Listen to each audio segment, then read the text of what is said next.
Welcome, loyal fans. Today we raced the third round of the Manufacturers' Cup. Matt Armstrong is still MIA, so once again you will have to cope with my blabbering during the race instead. Today's race takes place on the Deep Forest Raceway track. We also raced here on the last round of the previous Manufacturers' Cup. As per usual for this cup, the Audi R8 will be used for this race. Oh shit, here we go again. Qualifying is extended to 7 minutes, which should allow for 4 flying laps. The race itself has a length of 20 laps. Only the racing medium slicks are available to use today, and there is one mandatory pit stop. Only one compound does not give much options for strategy, and the most obvious strategy is pitting halfway during the race after lap 10. Depending on traffic, the stints can be stretched a bit, allowing the stop between laps 8 and 12. But wait, there's more. But wait! There's more! Tire wear isn't set too high, so if you can manage your tires decently, it's possible to stop without changing tires at all. Using that strategy, it doesn't matter at what part of the race you make your stop, so you could stop immediately after lap 1. That could be really convenient if you are held up by traffic. Not switching tires will of course cost you some time at the end when tires are degraded, but it saves around 5 seconds during the stop itself. During tests, Dordonoff was slightly faster doing the no tires strategy if only driving in clean air. In the actual race, you could get a slipstream from a faster driver, improving your time. So this strategy only makes sense if you feel you are being held up and would rather drive in clean air. So this is the plan for the race now. If a faster car can be followed without being held up, the normal pit stop somewhere halfway will be used. But if held up by traffic, a pit stop will be made as soon as possible to avoid being held up. With all that out of the way, let's move on to the qualifying session.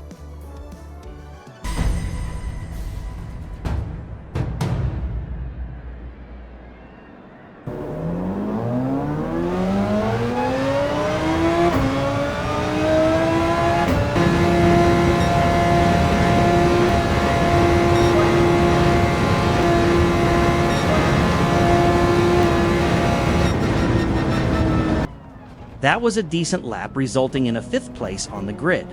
Times are pretty close all around. In first place, we see the same driver that won the last race on Dragon Trail Gardens, where we started in the rain. Once again, he seems to be pretty fast. Well then, let's go racing.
Batty boy.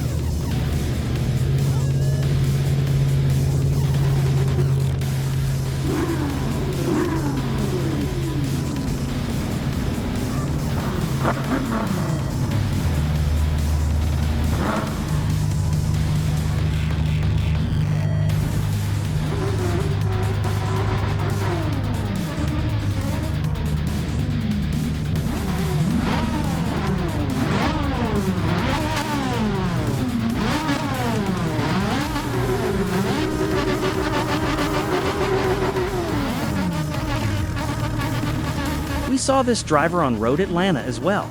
There he got a 2nd place. It seems he is lacking some pace here.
A little bit too aggressive on the cold tires, and the correction immediately cost him a place since the grid is still clumped up.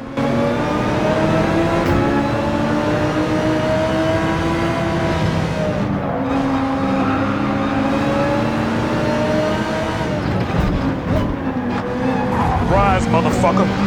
And of course, we already have someone diving into the inside corner and almost ramming people off.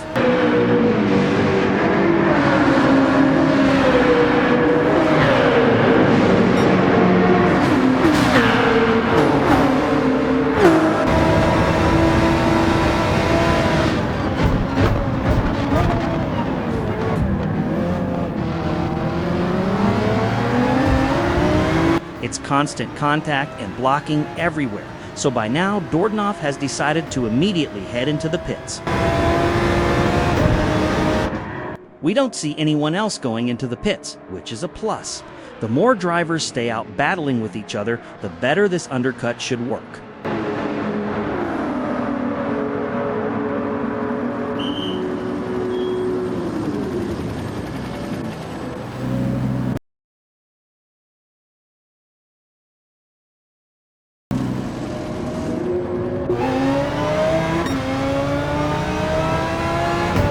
Now he is out on track all by himself. That should enable him to just drive the maximum pace he has.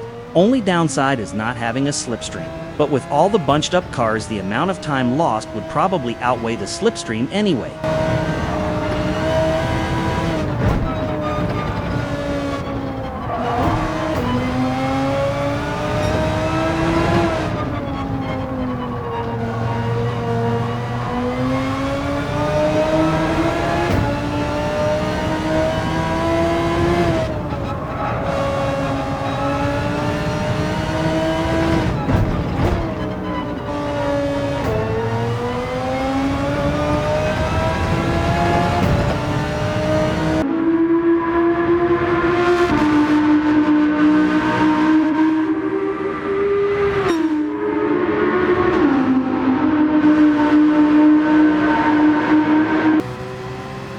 Temporarily switch over to the driver currently in 10th place. He has also made the decision to go for an early stop. Let's take a look.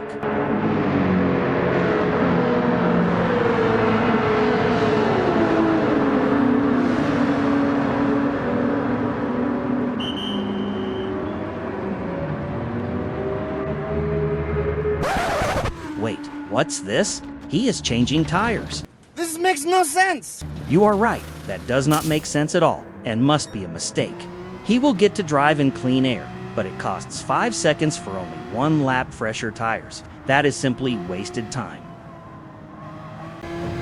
The other driver that pitted is now around 7 seconds behind. If no big incidents happen, that should be far enough back to not pose a threat. So that is 1 position gained by strategy already.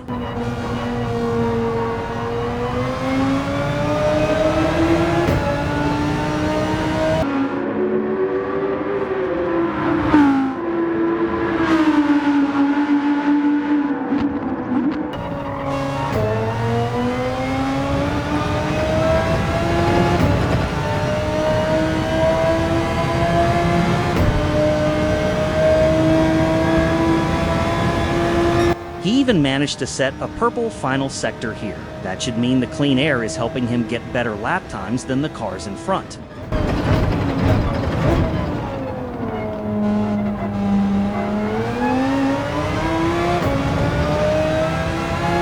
If we take a look at the track map in the top right, we see that he is not too far back from the rest of the field.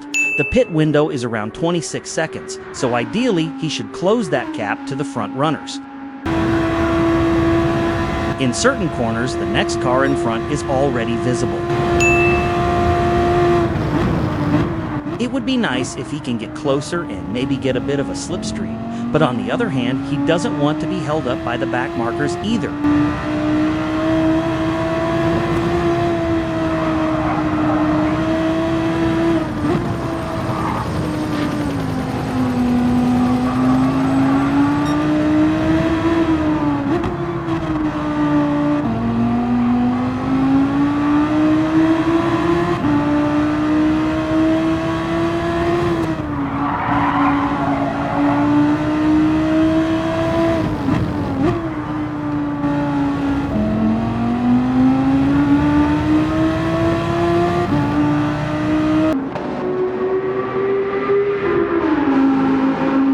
now, it doesn't look like he is closing the gap to the cars in front too fast.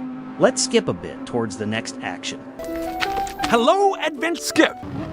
We check back in halfway through lap 10. Two of the back markers went into the pits last lap and were easily cleared. We expect a lot of the drivers to come in this lap though, so let's take a look where they end up.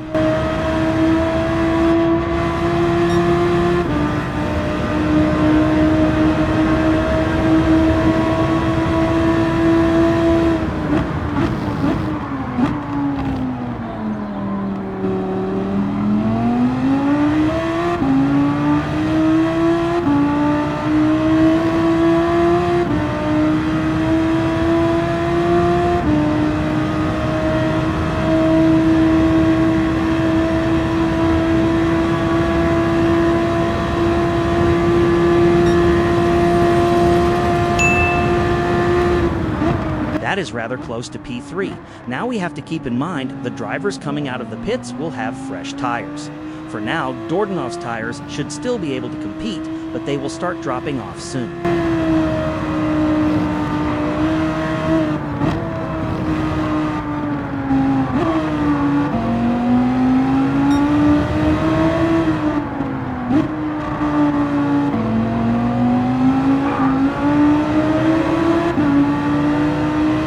In some of the shots we can see there are also a few cars close behind. For now they are far enough away, but we must keep an eye out if they start closing the gap.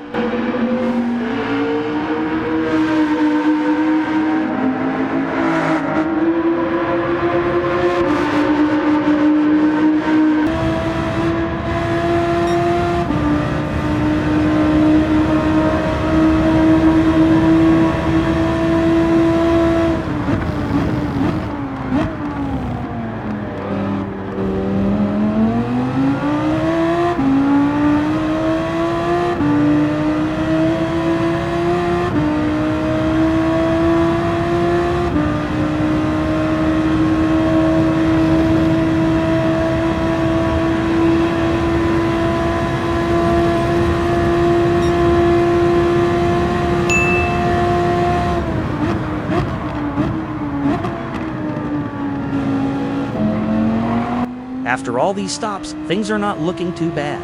Only the driver in P1 has yet to make a pit stop, and he came from a bit further down the field. Hopefully he can be cleared during his stop. For now, we'll have to see how Dordonov's much older tires are holding up versus the fresh tires of everyone around him.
The driver that was temporarily in P1 due to his very late pit stop was indeed easily cleared.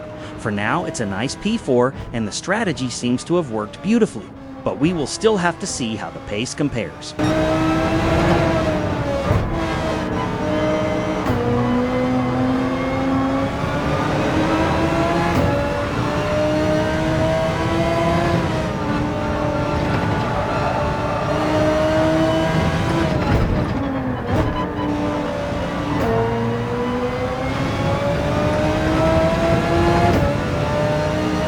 Oh no, that is not what we want to see. Slightly wide due to the tires slowly losing grip and collected a penalty. That will probably cause the connection to the Porsche in front being lost. And And right now that Porsche is providing a nice slipstream, allowing some more speed on the straights. That straight line speed compensates for the loss of speed in the corners.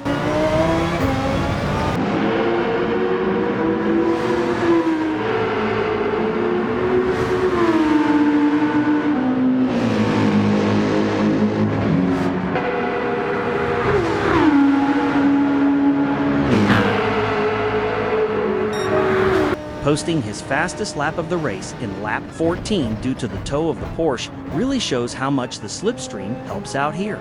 Losing it will definitely suck and quite possibly help the Mercedes behind to put the pressure on.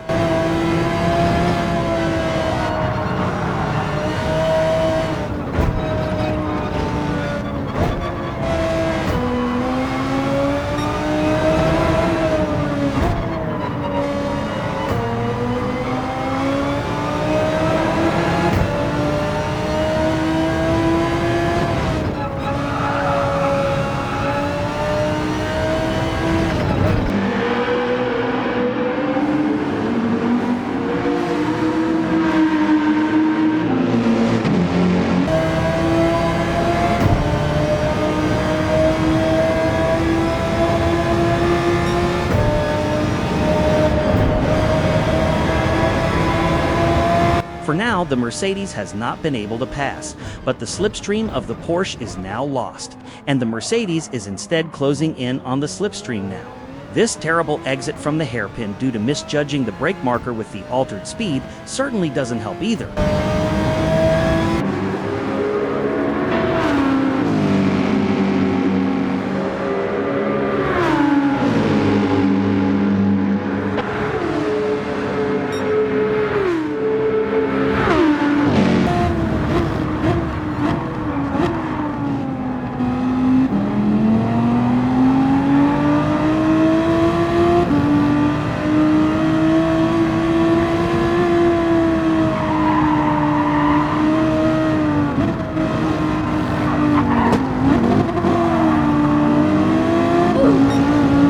That was a bit on the aggressive side from the Mercedes, but it's possible he didn't count on the big grip difference there is between the two cars. He does also seem to have good pace, so he clearly didn't want to waste being stuck behind. If the pace difference is not too big, hopefully the Mercedes can now provide some slipstream to cling on to.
Slowly but surely, the Mercedes is pulling away now.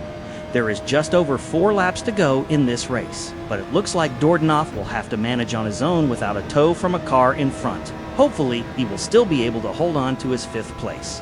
Let's do a final small skip towards the end to see how it unfolds. Skip. First, let's take a look at the only other driver that tried the no-tire change strategy. Oddly enough, he still chose to pit halfway during the race, so had no real advantage of clean air.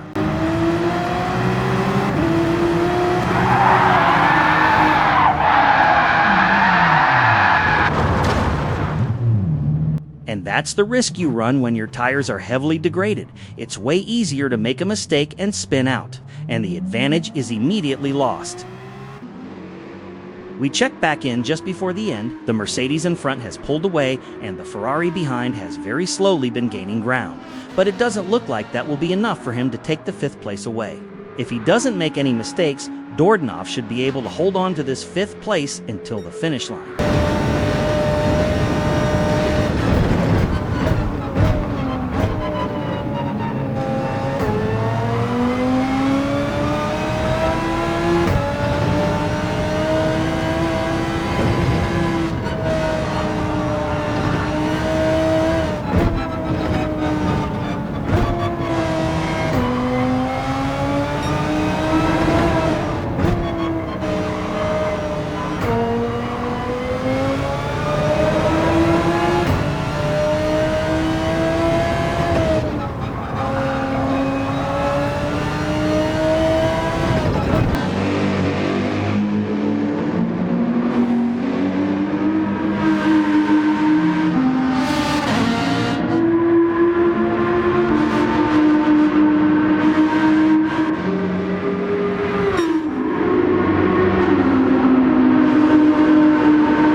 That was it.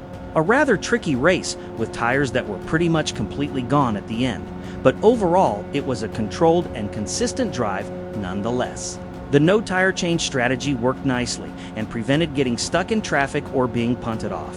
Pace-wise, the top 3 seemed to be out of reach, even if strategy would have been the same.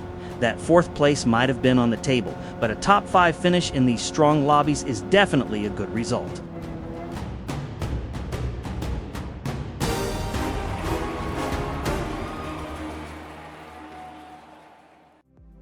When taking a quick look at the profile of the driver who won both of the last 2 races, it's clear he doesn't belong in these lobbies.